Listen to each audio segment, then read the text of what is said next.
അസ്സലാമു അലൈക്കും വറഹ്മത്തുള്ളാഹി വബറകാതുഹു. റോസാപ്പൂവ് സ്വപ്നം കണ്ടാൽ പൂക്കളും പൂന്തോട്ടങ്ങളും ഇഷ്ടപ്പെടുന്നവരാണ് നമ്മിൽ മിക്ക ആളുകളും, പ്രത്യേകിച്ച് സ്ത്രീകൾ അല്ലേ. ഓരോ വീടിൻ്റെ മുറ്റത്തൊക്കെ കാണും ചെടികളും പൂക്കളൊക്കെ ആയിട്ട്. വീടിൻ്റെ സ്റ്റെപ്പിൻ്റെ സൈഡിലും ഒക്കെ സിറ്റ് ഔട്ടിലും ഒക്കെ ഇതായിരിക്കും, ചെടികളും കാര്യങ്ങളൊക്കെ ആയിരിക്കും.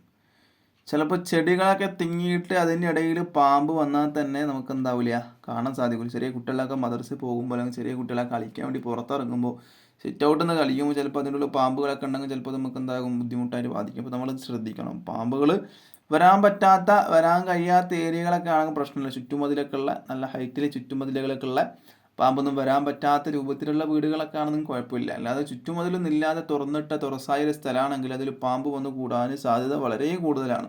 നമ്മൾ അങ്ങനെയൊക്കെ ശ്രദ്ധിക്കണം. അപ്പോൾ പൂക്കളും പൂന്തോട്ടങ്ങളും നല്ല രസം തന്നെയാണ് അല്ലേ. പ്രത്യേകിച്ചും സ്ത്രീകൾക്ക് അവർ മെയിൻറ്റെയിൻ ചെയ്ത് കൊണ്ടുപോകുന്ന കാര്യമാണ് അതൊക്കെ. അപ്പോൾ എന്തായിരിക്കും അതിൻ്റെ വ്യാഖ്യാനം? റോസാപ്പൂവ് സ്വപ്നം കണ്ടാൽ, നല്ല കളറുള്ള നല്ല മണമുള്ള റോസാപ്പൂ അല്ലേ. അപ്പോൾ ആ റോസാപ്പൂവ് സ്വപ്നം കണ്ടാൽ നല്ലൊരു വ്യാഖ്യാനം തന്നെയാണ് പണ്ഡിതന്മാർ പറഞ്ഞിട്ടുള്ളത്. ഒരു കിതാബിൽ പറയുകയാണ്, ഒരാൾ ഉറക്കിൽ റോസാപ്പൂവ് സ്വപ്നം കണ്ടാൽ അതിൻ്റെ വ്യാഖ്യാനം നല്ലൊരു മനുഷ്യൻ എന്നാണ്. അതിൻ്റെ വ്യാഖ്യാനം. മറ്റൊരു വ്യാഖ്യാനം മക്കൾ എന്നുള്ള വ്യാഖ്യാനം കൂടെ ഉണ്ട് കേട്ടോ.